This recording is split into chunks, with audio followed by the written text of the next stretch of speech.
با سلام و درود خدمت شما بینندگان عزیز. ماه مبارک رمضان رو به همه شما تبریک میگم.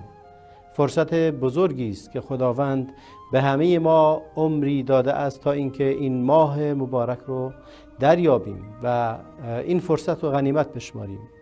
خداوند 3 گروه رو فرموده است که بی حساب وارد بهشت میشن و یا به عبارت دیگری فرموده است من متکفل به اجر اونها هستم. گرچه همه اعمال اجرش با خدا است، ولی 3 اعمال هستند که خداوند در موردشون اختصاص ویژه داده است. یکی در مورد کسانی است که عفو گذشت دارند. فرمود و من عفا و اصلح فاجره علی الله. کسی که عفو کنه و اصلاح کنه اجرش با خداست و این دلیل بر عظمت اجر این عبادت رو داره.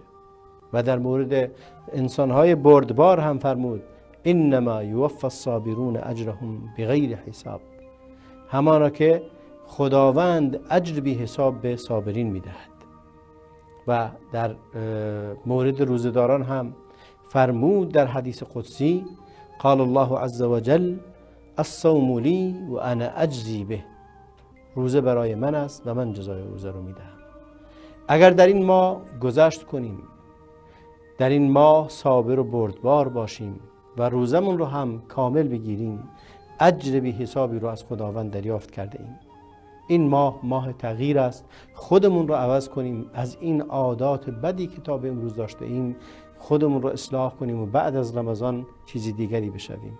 فرصت رو غنیمت بشمارید.